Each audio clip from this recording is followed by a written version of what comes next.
Wednesday afternoon to you. It's 4 o'clock in time for Sports4CLE. Thanks for joining us. Hope you're having a good afternoon. About a half hour ago, Kevin Stefanski addressed the media, gave an update on the health of Shadur Sanders, Kenny Pickett, as well as Denzel Ward, who was banged up at practice yesterday.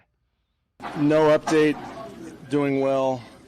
Expect him to be out here, back out there pretty soon. It looked like Cedric I know he didn't practice. Yeah, dealing with a thumb thing, but should be fine. Not long term. Not long term. And how about Kenny Pickett? What's going on there?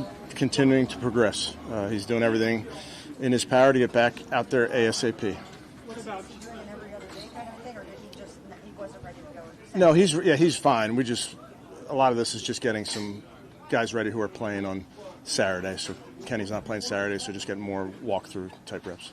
What about Shadur? It looked like he was doing more out there than Yeah, doing more, and then the important part is just to find out how he comes out of today, how he felt. And we'll know more both after practice and then know more tomorrow morning how he's feeling. So Kenny Pickett will not play in the third and final preseason game, which means they're hoping to play Shadur Sanders if he's good to go, in addition to Dillon Gabriel. Albert Breer from Sports Illustrated asked how long the leash is Kevin Stefanski has on Joe Flacco as the starting quarterback, in his opinion. Yeah, I mean, I think it's Joe's job until TBD. They're not going into the season thinking they're going to be 5-12, right? So the plan is to contend and compete for the playoffs. And if your quarterback's playing well and you're competing for the playoffs, then there's no need to even think about switching out unless someone has made such great strides in practice that you feel like you have to go another way to give yourself a shot. So as long as they're playing well, this is non-issue. If they get to 1-7 or 3-8 or 4-9, does the equation change? Yeah. Because at that point you go from having to give your team the best answer at the position to, all right, we got to evaluate different pieces of our roster now. And I think players understand that. I mean, they're not blind to that, You can't do those sorts of things and, throw your season overboard in the name of developing a quarterback. You can't do those things at the beginning of the year when you're still in it. And certainly if you get to the middle of the year and you're still contending, you probably wouldn't want to upset the apple cart, regardless. But if you fall out of contention, I think, players understand at that point. And again, that makes sense relative to Joe Flacco and how long the Browns plan to go with him. Former NFL offensive lineman Brian Baldinger, what he sees in the Browns rookie linebacker Carson Schlesinger. An amazing season last year in college, and I saw him in training camp, talked to him briefly, not a long time. But he's ready to wear the green dot. He's ready to take charge the way JOK did. He might never come off the field defensively. He might be in part of every one of Jim Schwartz's package. Now, I might be wrong. It's still a long ways away to, you open up with Cincinnati, but it looks like he's going to be on the field in every situation. And he does have really good instincts. In that first game, he played 13 plays. He had 7 tackles. I mean, he knows how to find the football. And I think he's built for it. He's probably bigger than JOK. I'm not saying he's better. JOK was an electric player, but he's got his own attributes that you can count on, I think. When one guy that the Browns will be definitely counting on defensively, Myles Garrett, met with the media today, was asked several times about the speeding ticket he got about 2 weeks ago, going over 100 miles an hour in Strongsville. Wouldn't comment on it. He did comment about the Browns' defensive line, what they need to do to carry that dominance into the regular season, and can they be as good as a defense as they were in 2023? I think so. I think there were lapses in focus, lapses in discipline. When we need to be sharper, whether I was, in here or on the field. And I think, that it kind of leaks out, how you are every day is how you are when you need to be that person. So I think how we've tightened up the ship and we've sharpened everything. I think we'll continue to get better, and we'll show not only glimpses, but that we were and are that 2023 team. I think the only thing that will stop us is us. As long as we run the calls that that sports gets out there, we're all on the same page. I think the sky's the limit, and we just got to continue to, be disciplined in our technique and what we're called to do during that certain play. And I'm happy with the progress that we made and what we can do. Well, and the Browns are deep on that defensive line. How deep? Well, they traded away a pretty good player a little bit ago. Announced today the Browns have traded defensive tackle Jawan Briggs and a 2026 Bills 7th-round pick to the Jets for a 2026 6th-round pick. Briggs was a 7th-round pick out of Cincinnati, played really well. Not enough room because it is a deep defensive line, so he is headed to the Jets. Browns will get a 6th-round pick back. All right, the Guardians. They met Diamondbacks game 2 of a 3-game series, Arizona last night. Tanner Bobby on the mound for the Guardians, and it was the Diamondbacks getting things going early. 3rd inning, Jake McCarthy, and this one's trouble, big trouble. Solo home run, Diamondbacks with a 1-0 lead. Guardians get it right back in the 4th, though. Carlos Santana at the plate, and that is an RBI single to center field to tie the game up at 1. Still in 4th, Nolan Jones at the plate now, and Jones, a sharp single by the diving first baseman, brings in a run. 2-1, Guardians take the lead. In the 5th inning, Jose Ramirez, this is a great sign. This one is gone. A 2-run home run for Jose Ramirez to make it 4-2 Guardians. But bottom of the inning, Diamondbacks get one back. Geraldo Perdomo, RBI single the opposite way, plates a run, 4-3 Guardians. Still in the 5th, Corbin Carroll, this one is big trouble. Stays in the park, but a lot of trouble by Martinez out and right. It goes as an RBI triple to tie the game up at 4. In the 7th, Lourdes Gurriel, a 2-run single to make it 6-4, and the Diamondbacks win it 6-5. Game 3 is going on right now as we speak, just underway out in Arizona. Guardians enter the day 3 games back. Mariners and Red Sox are tied. Both have a wild card spot. And they're now a half game behind the Royals as well. Just underway, Parker Messick making his major league debut, called up from Columbus for the Guardians, and he will face Brandon Pfaadt on the mound. We're going to step aside, take a quick timeout. Tim Bielik up first, talking Browns. Also, want to remind you, high school football starts just a couple of days. Friday Night Huddle, Rock Entertainment, place to go for all the scores and highlights from across Ohio. Join legendary head coach Chuck Kyle and I Friday nights on Friday Night Huddle from 9:30 to 10:30 on Rock Entertainment Sports Network. We'll take your calls, have all the scores and highlights from across the state. Join us Friday Night Huddle, 9:30, Rock Entertainment Sports Network. Head to watchrockentertainmentsports.com. Watch rockentertainmentsports.com for channel and programming information. You got so much to do, it's got you feeling blue. Put a little play in your day, 'cause it's fun all over the state. So come on, great games wait for you and me, the Ohio Lottery. Put a little play in your day, put a little play in your day.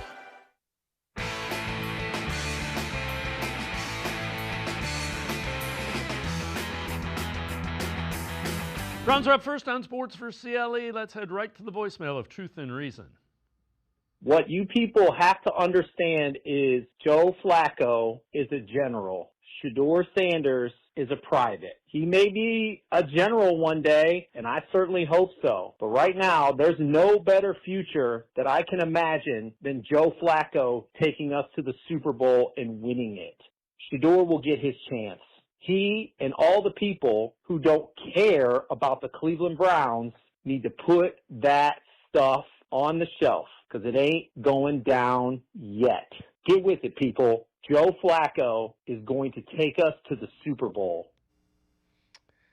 Well, let's certainly hope so. As always, appreciate all of the voicemails. Let's welcome in Tim Bielik from the Plain Dealer, cleveland.com. Super Bowl, I'm not quite sure about, but I do think that Joe Flacco gives them the best chance to win. And I have liked everything I've seen from Shadur Sanders. Yeah, there really isn't much to dislike about the way Shadur has played. I do think, when I look back at that preseason game he played in Carolina, there were a lot of things I liked, but there was also a couple of things, particularly that fourth down and one where he really backpedaled and scrambled away and then got brought down. Those are signs that, he still needs a little more time, and that's okay. I think that's part of the process, is making sure that your young quarterback doesn't play until you really firmly believe he's ready. That's ultimately the best case scenario. So in a sense, that plus the fact that the schedule was so tough at the beginning of the season, in my mind, almost made it kind of the most likely scenario the Browns were going to go with a veteran quarterback to start the season. And it seems like Joe Flacco has really done well in camp for the most part. And I think if he can capture any of that form he had in 2023 while minimizing some of the negative plays that he had in those starts in 2023, certainly the Browns have a chance to be competitive at the beginning of the season. Super Bowl, I have a hard time seeing that, honestly. But, you always have to admire the optimism there. Yep. You know what? The fanatic, it's kind of one and the same. All right. Myles Garrett met with the media today and mentioned it earlier, asked several times about the speeding ticket. Declined to comment on that. Did have plenty to say about Joe Flacco being the starting quarterback, though. Man, I think, anyone who's doing it over, 35 is special. They always tell you to watch out for an old man in a career where young people dominate and old people die young. So, he having the knowledge that he does, the wisdom that he does, being able to bring that to his room and sharing that with them, helps them, but it always helps us. Them always being on the same page, ready. But he's the guy who's able to see it the best right now, and we're ready to rock with him because he has that game experience, and he's shown that composure for years now, and we're glad to have him on our side. Yeah, and Tim, it's not a surprise that the veterans would kind of respond to him. He's won a Super Bowl. I mean, that's you don't really need to say anymore. And he looks like he still has it. Firsthand seen what, Joe Flacco looks like, as from when he came in 2023 off the couch and led the Browns to a playoff appearance. I don't think any of us thought they were going to get in 2023. So he's seen it firsthand. And the thing I keep thinking about with Joe Flacco with the Browns is that, I've said before that I put a lot of 2024 on the play of Deshaun Watson at DTR. I would put a lot of it, the vast majority of the problems they had on offense, on the fact that they had they were arguably the two worst quarterbacks in terms of expected points added per play. And I've said it before, if you can get average quarterback play out of this team, I see no reason why it can't be better. I don't know how much better, but certainly better than 3-14. It's just going to come down to, the fact that Joe Flacco has that experience, that he's definitely not going to be phased, that he's seen it all. He's done so much through his career. He might just be the guy that this team needs right now while they get Dillon Gabriel and Shadur Sanders ready. And if the season goes sideways at any point, certainly likely chance to see either of those two guys, if not both of those two guys. Right now, it seems like it's Joe Flacco's show, and it's the right decision to make to me. Yeah, and, time will tell. We'll see. I know one thing. Teams are not going to want to play this defense. I do know that will show up. All right, second-year wide receiver Jamari Thrash. He's looked pretty good. He's a guy you want to see more of. He's had the opportunity to earn a bigger role in the offense this year. Talked about that chance as well as Joe Flacco being the starting quarterback. I mean, it means a lot to me because this is the year I get to also showcase my skills. Because I didn't play a lot last year, so coming into this year and just being familiar with the offense, I could play a lot faster. I'm not thinking as much, and just understanding like different coverages and things like that. So I'm really excited for this year for me, and not only for me but for the Browns. So you weren't here in 2023 when Flacco played? No, I wasn't here. What do you think of him? Oh, I think Joe's an excellent quarterback. You can tell the difference between a vet guy and like more of like a younger quarterback. Because even like with Jameis last year, you could just tell the difference between like with him and Dorian, or even like Joe and Shadur, like, just even though they're like rookies, but you can also tell the difference between having a vet, because he's not more so of a vocal leader. He just leads by example, and he knows a lot of stuff that we don't know, because this is only my second year, so he's showing us a lot of different things with his experience of him being in the league. So Tim, so he has credibility with the younger players. I'll cut through it. He's got credibility. They're going to listen to him.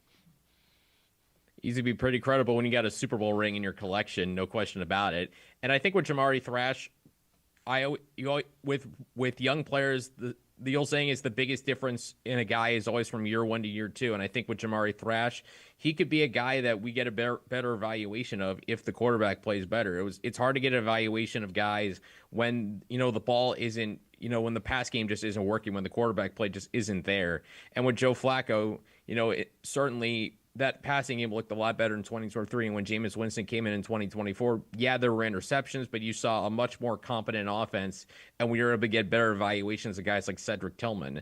So looking at, 2025, you hope that Jamari Thrash can take a step forward, because the Browns could use depth at receiver behind Jerry Jeudy and Cedric Tillman. Certainly he has intriguing tools that you want to work with, that you like to work with, and having that veteran presence in Joe Flacco, a guy, like I said, a guy who's been there and who's done that, can only be helpful to a guy like Jamari Thrash as he, continues to learn in the NFL, and especially if he wants a chance to show that he can stick long term in a potentially a third or fourth receiver role. So the question becomes, what happens with Kenny Pickett? Hasn't been able to play in any of the preseason games because of that hamstring injury. We heard not going to play Saturday.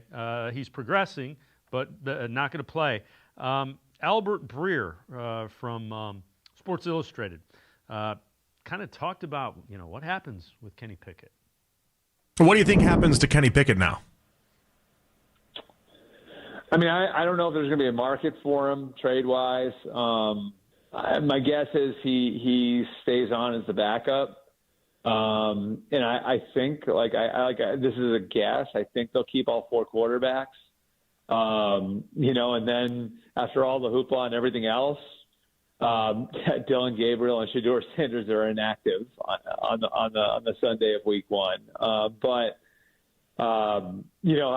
mean, who knows? I think if somebody came across with some sort of representative offer for him, they would definitely listen. Yeah, it's going to be interesting. Quarterbacks, teams always need them. Yeah, I mean, all it takes is one injury, and all of a sudden, Andrew Berry's phone could be ringing about potentially, what would it take to get Kenny Pickett and have him be a stopgap. We see it all the time across the NFL. It's not an uncommon thing.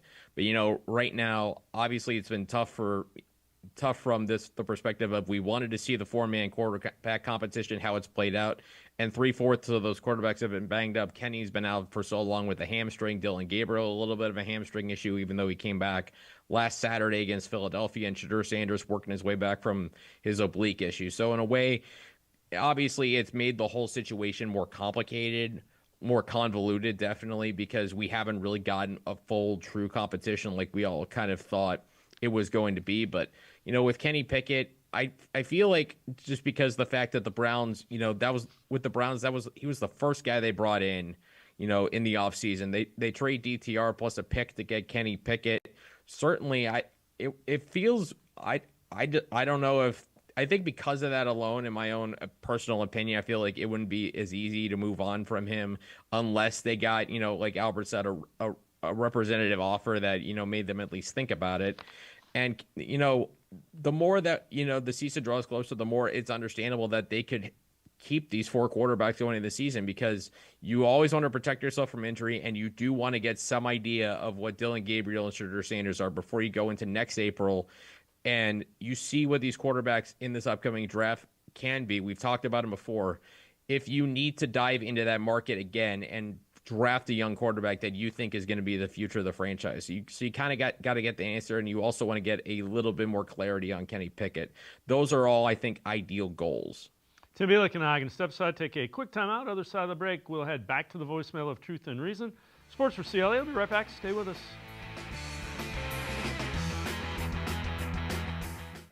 Come back to Go Forward. Back to learning new things. Back to pursuing your dreams. Tri-C has flexible learning options to fit your life. And every year, more than 1,000 local companies provide Tri-C students with real-world learning. The right education can boost your lifetime earning power by hundreds of thousands of dollars. Start now with a college education you can afford. Tri-C, where futures begin.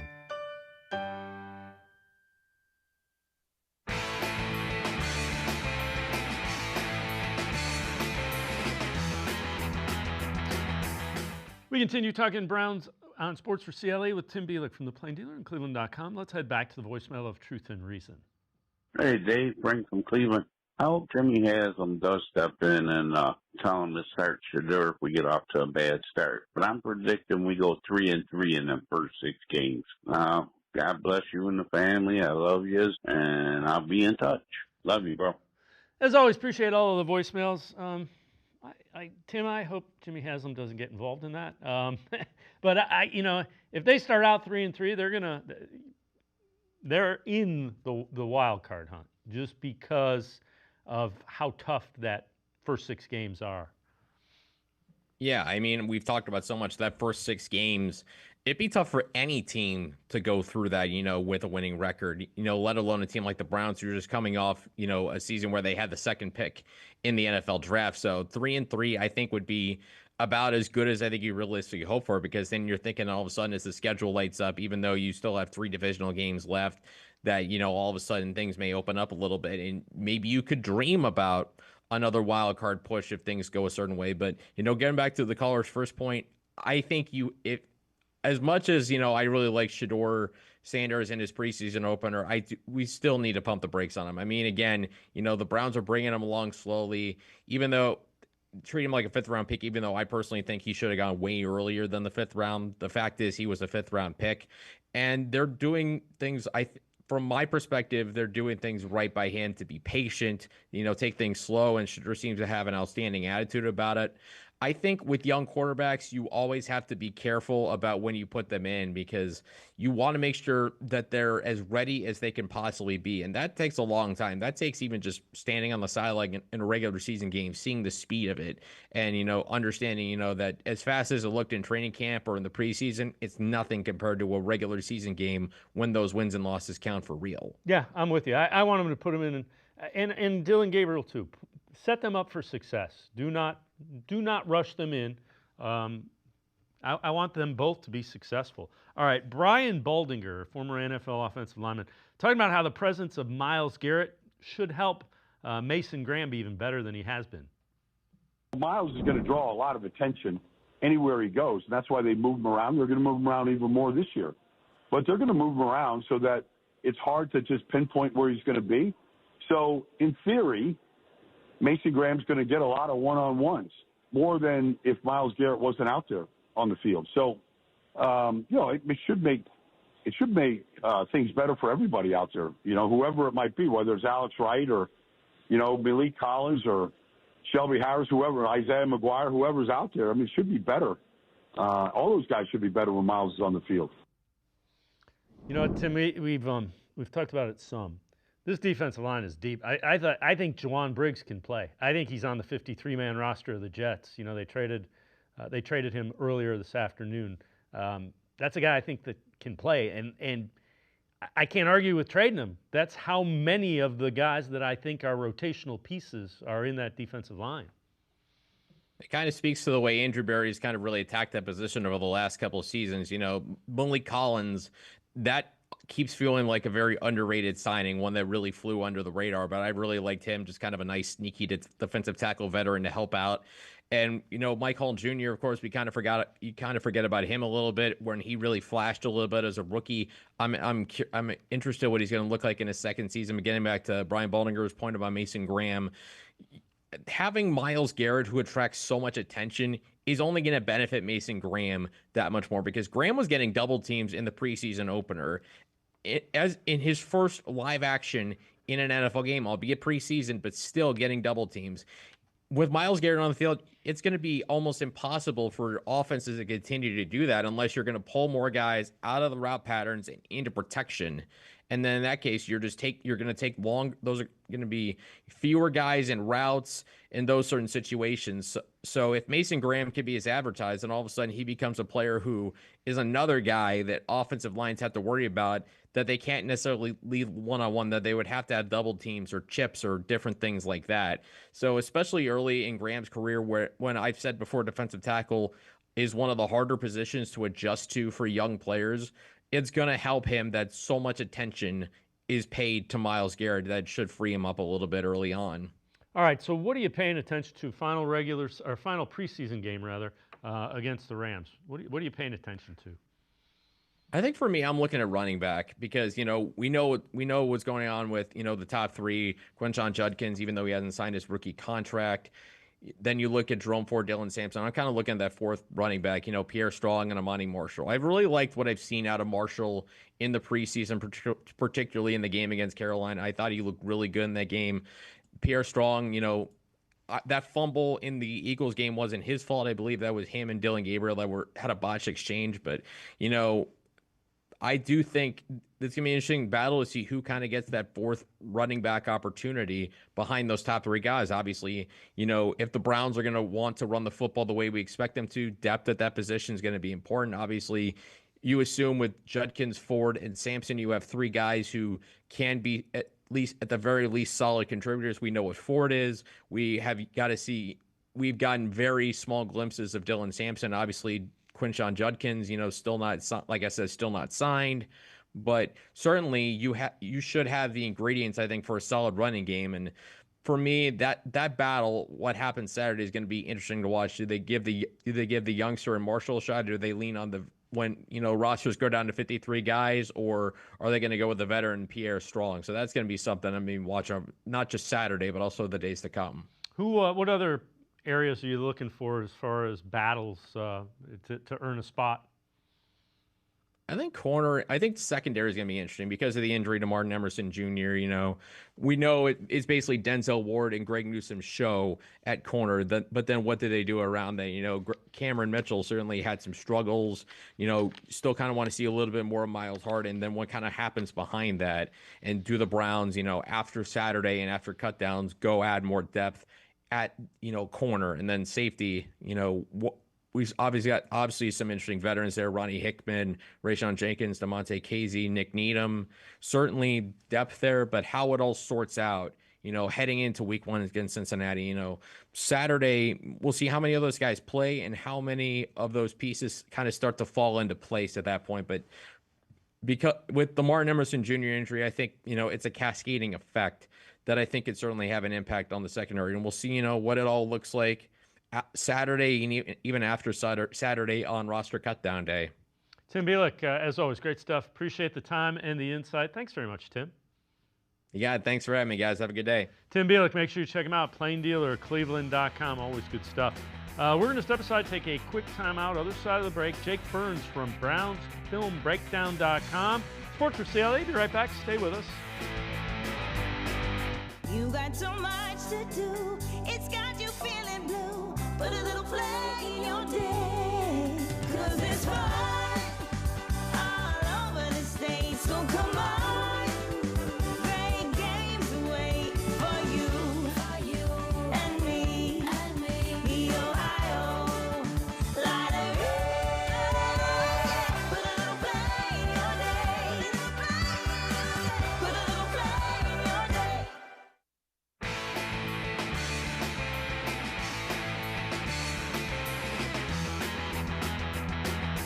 We continue talking Browns on Sports4CLE. Aditi Kwikabala from CBS Sports with her thoughts at the Browns quarterback position after they named Joe Flacco the starter. Browns general manager Andrew Berry has insisted that he can keep 4 quarterbacks on the active roster. His feeling is that your last 5 guys on a roster are developmental guys anyway, and so why not keep a developmental quarterback? But I can also tell you, Jenny, that I was chatting with an offensive coach in the NFL just last night who was asking me about Kenny Pickett as a trade object for trade status. And I do think, and not just Pickett, it could be Flacco, If you look around the league right now, there are still some unsettled quarterback situations. There are still some teams that potentially aren't totally satisfied with their quarterback rooms. There's a very good chance that Andrew Berry and the Browns are going to be fielding phone calls for any and all of these quarterbacks right now. With that, let's welcome in Jake Burns from BrownsFilmBreakdown.com. Jake, I don't know that they'd trade Joe Flacco. Kenny Pickett, one of the rookies, depends. What are your thoughts? 4 quarterbacks, and you know, as I think about it, Colts have Daniel Jones and then not much behind him. Rams, Stafford back, kind of balky.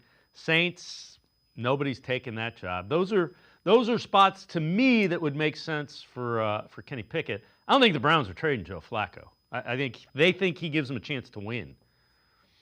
Yeah, I think you're right about that. And I also kind of think they're too far in on it, right? They've announced him. They're kind of behind it. I mean, let's put it everybody's got a price. He called with the first-round pick for Joe Flacco. I think Joe would be on his way. But when you consider the plausibility of somebody offering something substantial for any of these guys, I do think it's very marginal at best. So in a world that's realistic here, I think you're probably talking about Kenny Pickett as the most logical move. I don't know if Pickett's hamstring decided this. I don't know how far along he could have been towards starting. I'm not sure. They maybe wanted to give him a real chance to win the job, but things shook out the way they shook out. He obviously didn't get a chance to win the job. I know that I've been on this show and I've talked on mine about I didn't think he was the best fit for it. A lot of reasoning behind that, but the injury really is the thing that forced the hand here. But you mentioned some places that could use a quarterback. I do think Kenny could be served well other places. I would prefer that they move him. I think it makes the most sense, and I think your roster gets really, really challenging to put together in the best form of 53 if you keep a 4th quarterback, especially the way the league has tilted the rules so you could keep a 3rd quarterback active on game days without taking up a spot. So I understand what they're doing. I don't think anybody in this 4 is so valuable that you're that worried about losing them. And I think it's just simple to have Joe and the 2 rookies sort of take the reins and be ready to go. And it feels like they've been under that assumption the way they have sort of rushed Dillon Gabriel into early first-team reps. So, yeah, I mean, the most logical thing, I wrote a 53-man projection about the offense yesterday, is that Kenny is traded. Last year, if you recall, they did keep 4 quarterbacks initially. They kept Tyler Huntley around at the initial 53-man deadline, obviously only to just release him as they were really trying to trade him. So I won't be surprised if they do something similar to that this year, where they keep 4 of them and then like a day or 2 later, ultimately Kenny's either released or hopefully traded for either like a 7th round, 6th round pick swap, or just a true pick gain where somebody gives away a pick to bring him into the fold. But yeah, that's my projection is it's Joe and the 2 rookies in some capacity on the depth chart. So what are your thoughts about Quinshon Judkins? You know, that the contract impasse, it's just kind of, it's interesting, I guess. It doesn't seem like either is ready to budge, and I think what it is the Browns are waiting to see if he's going to be suspended before they give him any guaranteed money. That's kind of what makes sense to me. Yeah, I think it kind of has to. The world is you would think that when the case is dismissed, then it's full gas on the accelerator and we're good to go and let's get him signed and move on, right? We kind of wrote about that at our website today, that when he has the charges dropped, that's the first stage of like 3 stages, right? Because then it comes down to whether the NFL is going to have an action against him. Well, the NFL cannot do anything to make the victim of that case talk to the NFL. So if she does not want to participate, the NFL has nothing there and ultimately can't, not that they can't because the NFL is their own governing body, but the likelihood of a suspension is very slim. So we don't know what's going on in that yet. Obviously, there could also be a civil case that could happen, which could make things even trickier. If you recall, some of the bigger cases deal with civil cases. Deshaun Watson dealt with civil cases. Like, it is always a possibility. Just because the criminal side of things doesn't manifest anything, there's always a chance something could be taken to civil, and we don't know. Those are the 2 wild cards we don't know. And you're right. Cut and dry contract situation. The guy in front of him, the guy behind him got guaranteed money. The Browns would like to structure things that protects them in the guaranteed world if he misses 4 games. Judkins is also like, probably from his end, I'm far enough along in this now in the waiting process that, you know, if I got to wait another week because the NFL then does their decision and I don't lose the guaranteed money that would come from the void language that would be in the contract if I am suspended. It's so you're dealing with, like, the NFL just got to make a choice. And I don't know what the window of speed on the NFL's decision making will be on this. And it's also going to be a little weird because he's still not signed. So what does that look like ultimately? This is it's a world we don't want to live in because I don't like talking about criminal cases and all this other stuff. But, like, this is the weird world where we want to make assumptions about what we do and don't know about him being in Berea, in Cleveland, ready to go versus, like, we want him there. And I know that the Browns want him there. And I know Judkins wants to be there, but you have to handle business. But unfortunately, the business here is operating in a world we don't know a clear timetable of, and ultimately is one that is very delicate still. So, you know, you hope to hear something in the next week or so. I think as a Browns fan, I would rule out seeing him in the first quarter of the season. That's kind of the way I think is the safest way to view it. You break the NFL into 4 quarters. I think the first quarter is in jeopardy for him just because of how long this could go. And anytime you get him before that, and if there's a minimal suspension, I think that's probably just, from a football perspective, a good outcome. Yeah, the other thing that I think muddies that up is they guaranteed money to Isaiah Bond, who projected to be behind him. So, you know, and I know you've kind of discussed this on BrownsFilmBreakdown.com. Judkins and Bond, opportunity to get a guy that can play, guys that can play versus team culture. And, you know, the fan base, I'm sure you hear it, I hear it quite a bit. They're kind of rebelling now with these signings and guys that are getting in trouble. Like, you know, you take a lot of it, and when you don't see a lot of production on the field, fans are getting fed up with it.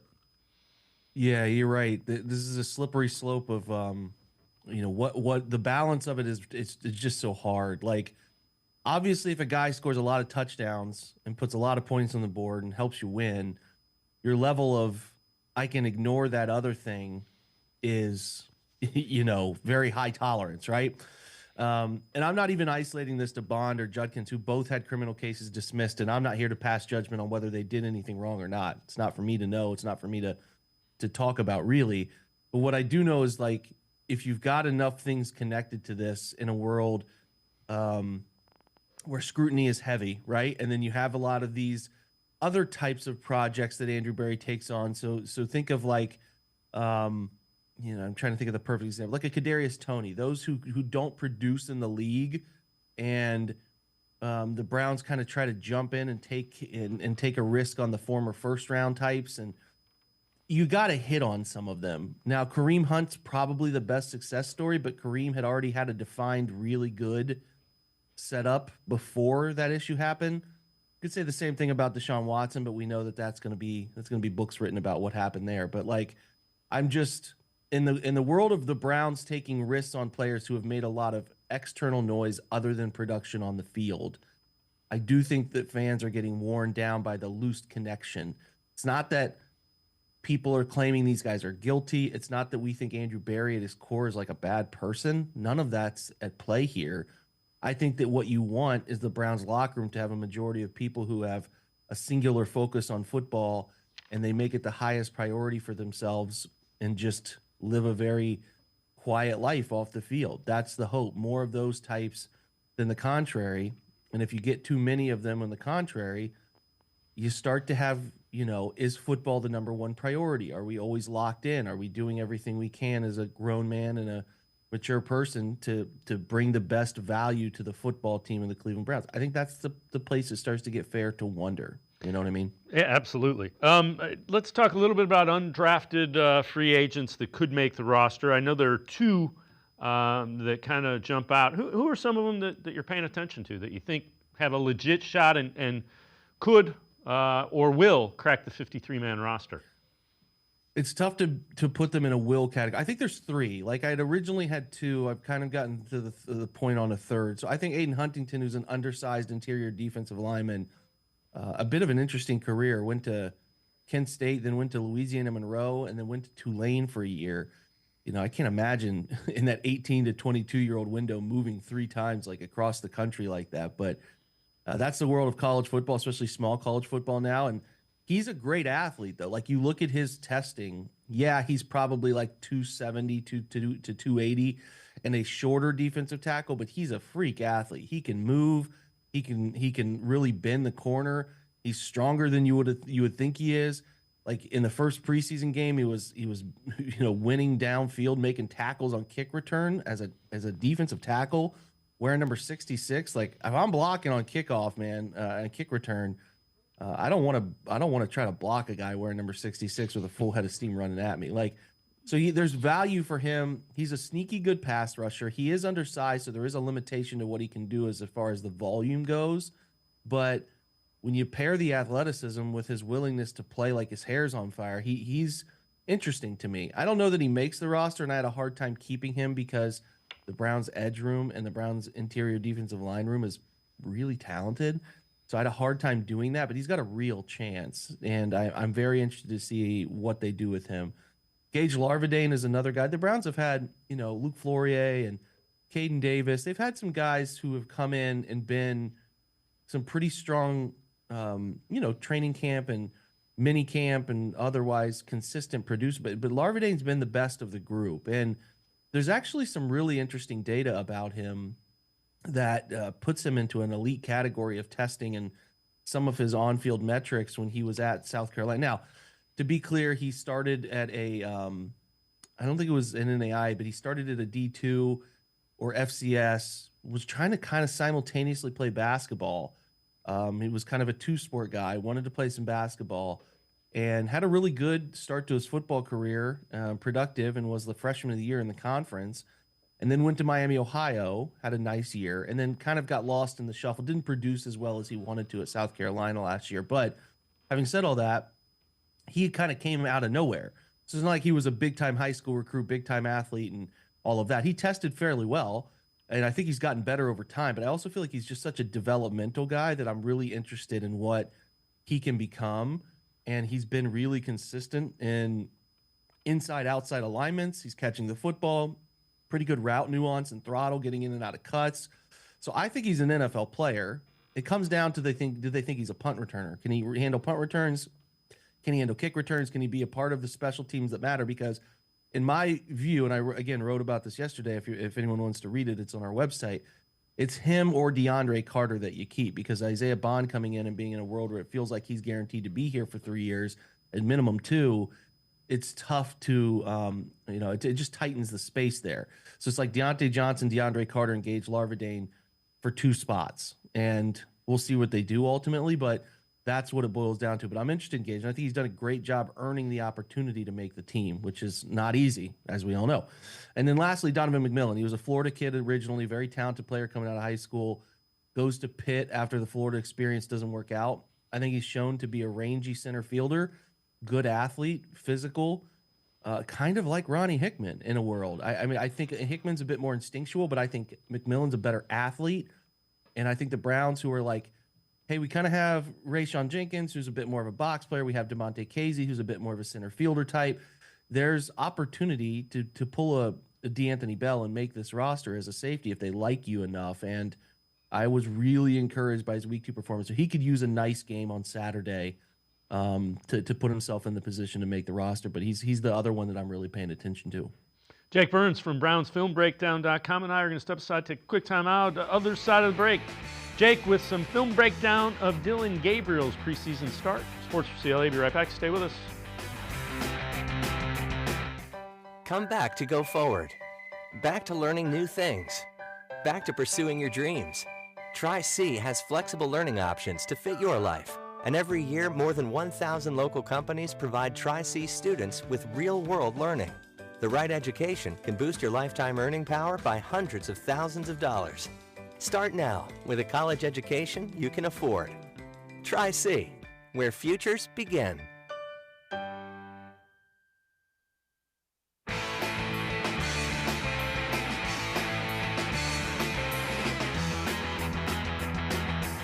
We continue talking Browns with Jake Burns from BrownsFilmBreakdown.com. Let's take a look at Dillon Gabriel from that preseason game. Jake, I know you've done this on your site, BrownsFilmBreakdown.com. What did you see? Take us through what you saw with Dillon Gabriel and in this preseason game.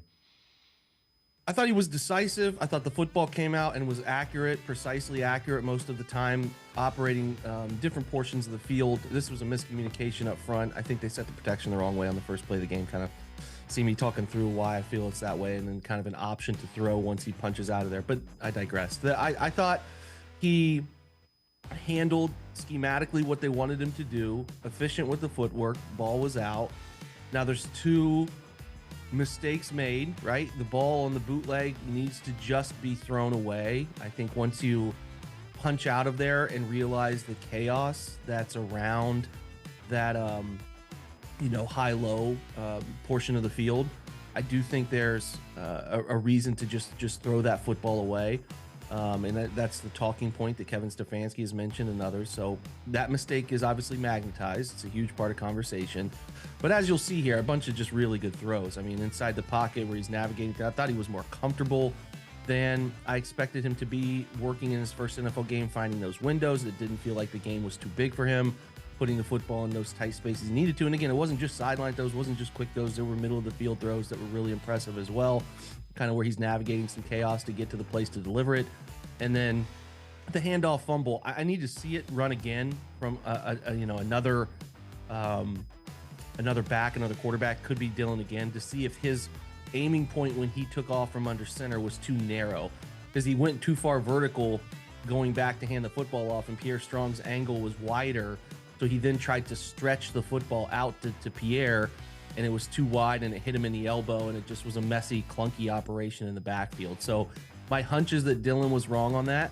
That's going to be a clear opportunity to have some growth in a world he hasn't lived under center predominantly in his college career. A little bit of it in Oregon his last year, but not much. So, yeah, I mean, to me, it's cleaning up a couple little minor things, but there's so much encouraging. Just like Shadur, who I thought had a bunch of encouraging things in his performance. I thought Dillon did too, and they both leave you excited about what they could do for this team if they get the opportunity this year.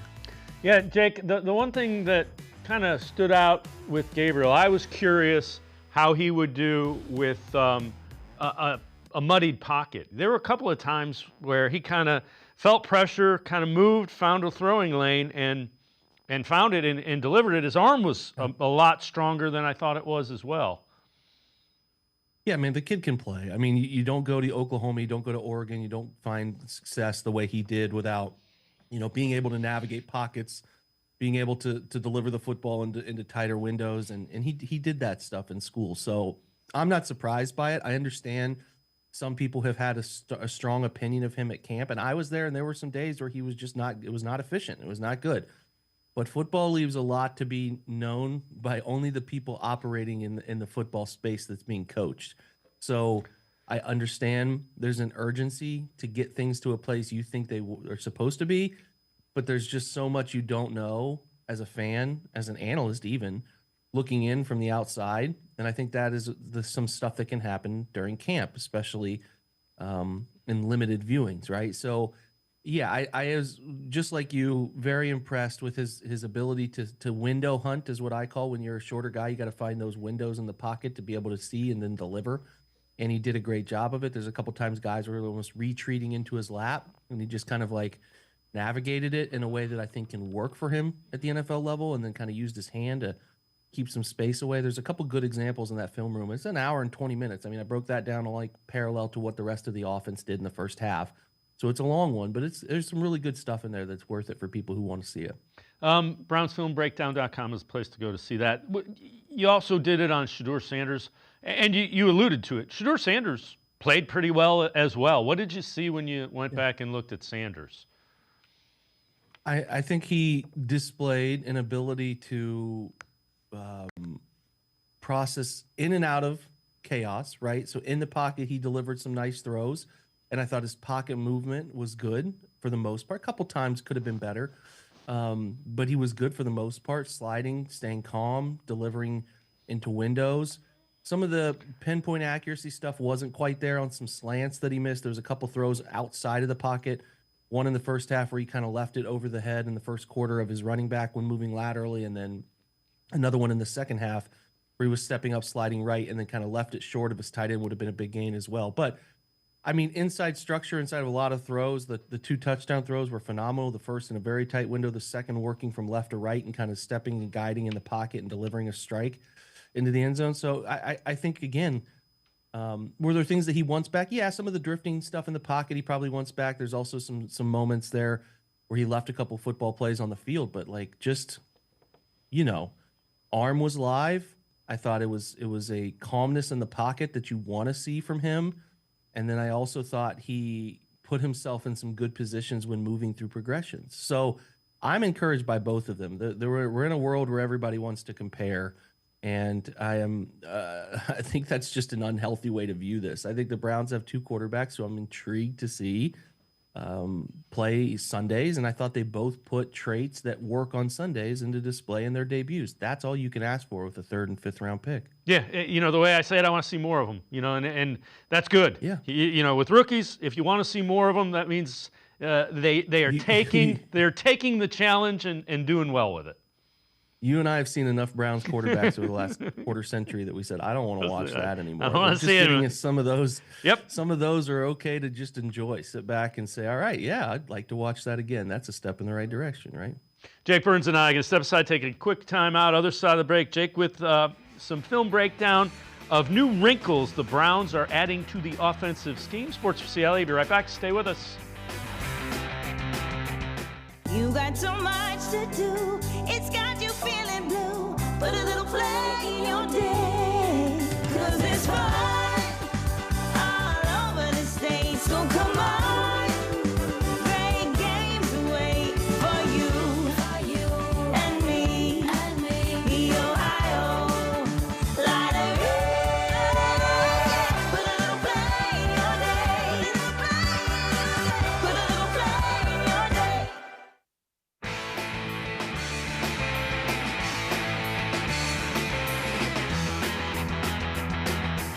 We continue talking Browns with Jake Burns from BrownsFilmBreakdown.com.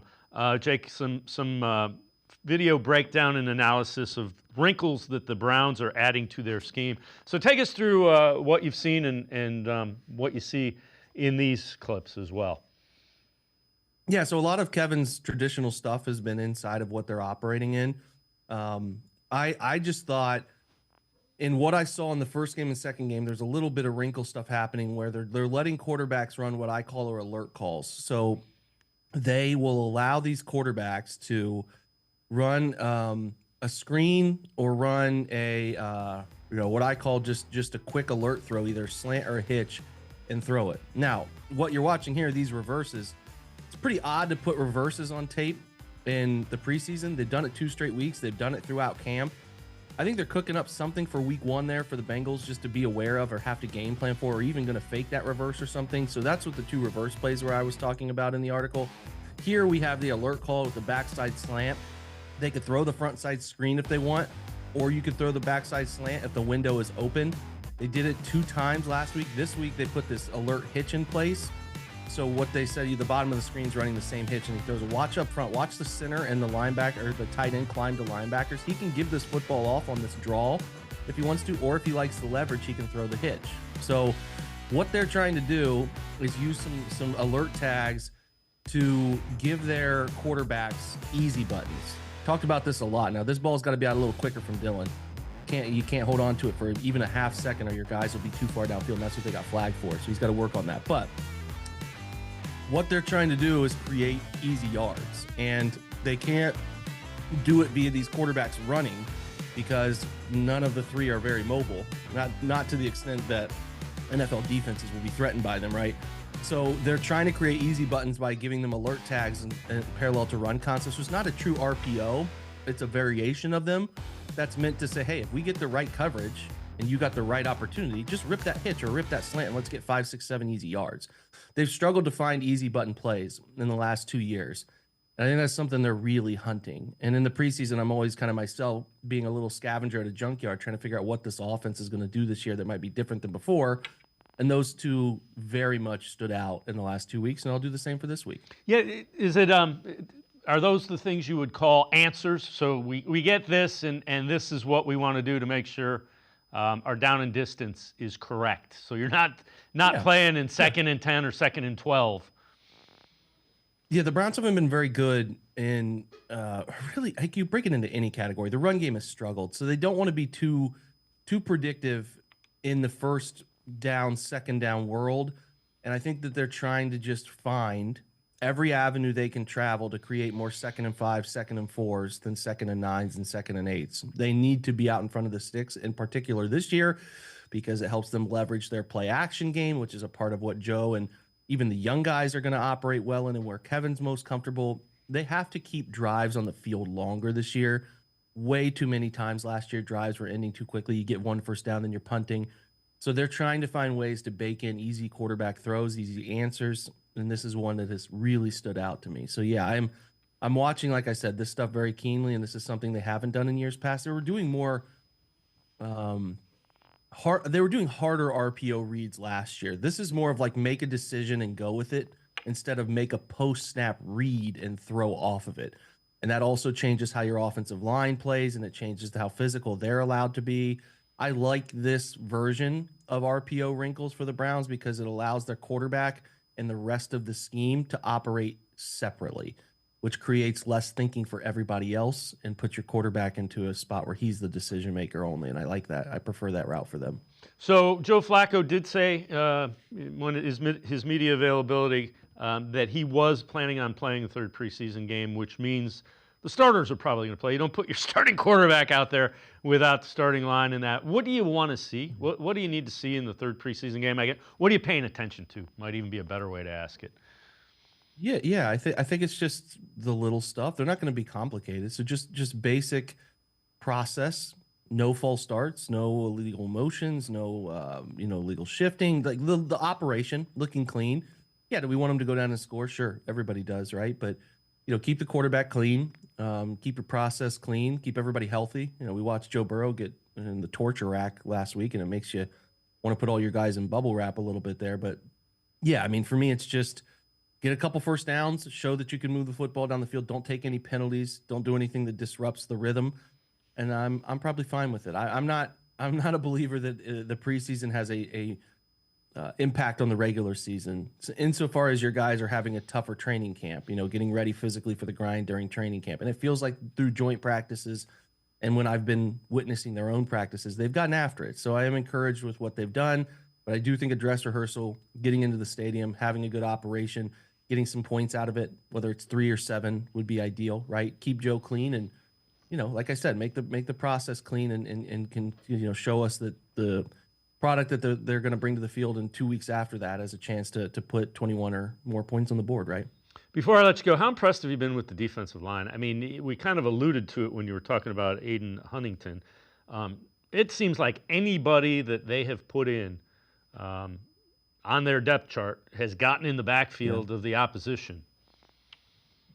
Yeah, you're super encouraged by Alex Wright coming back from injury. He looks healthy after the pectoral last year. Isaiah McGuire appears ready to take another serious step. He's bending that corner really well, and he looks the part. So those two are really fun. Joe Tryon-Shoyinka is definitely more finesse than power, but he's developing a nice little turn the corner ability that's flashed in preseason.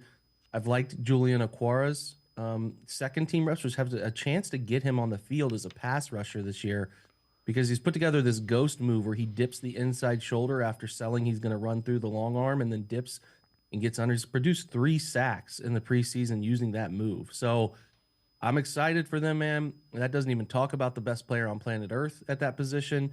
The depth is growing. And then among the interior, Mason's looked the part. Excited to get him out on the field another time to watch him.